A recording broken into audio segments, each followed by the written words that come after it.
Согласно последните анализи на европско ниво, руралниот туризам директно или индиректно креира над 900.000 работни места. Во Македонија евидентиран е само еден вработен во еден сместувачки капацитет. Македонија во моментот нема стратегија за развој на рурален, односно селски туризам. Претходната е со поминат рок и важење од 2012 до 2017 година. Ова го покажало истражувањето кое го спровела невладината организација Рурална коалиција. Македонија како рурална држава има потенцијал за развој на ваквиот вид туризам. Ова го препознала и Катерина Георгиевска, која веќе 10 години угостува туристи во куќата во селото Оморени Велешко. Иако не потекнува од село, љубовта кон природата ја натерала во селото да ја гледа својата бизнис иднина.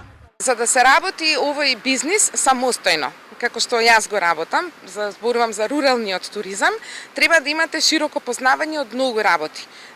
Значи, прво и основно треба да познавате странски јазик, пожелно англискиот јазик, за да комуницирате со гостите, бидејќи во најголем број тоа се странски гости.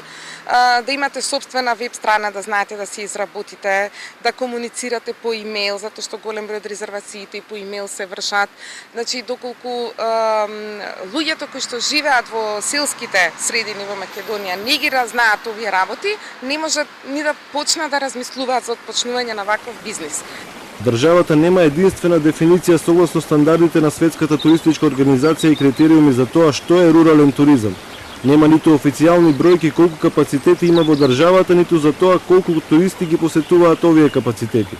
Собствениците на сместувачките капацитети во руралните средини ја истакнале и потребата за посебен закон со кој ќе се регулира дејноста рурален туризам.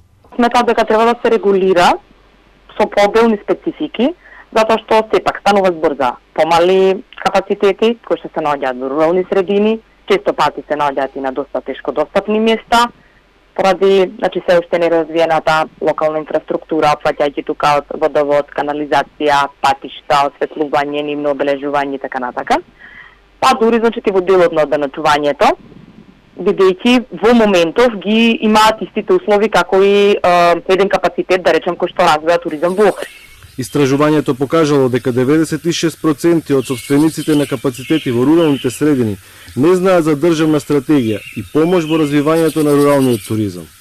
Критериумите не се соодветно смислени, самото пријавување не е соодветно смислено, или пак средствата се минимални, доделува околу 3000 евра, што вие не можете ништо да направите со тие средства за да понудите рурален туризам. Последните 3 години пропаднаа 5 милиони денари за поддршка на руралниот туризам, што може да се искористат преку Министерството за економија. Годинава на располагање се 1,5 милиони, а рокот за аплицирање трае до 30 септември 2018 година.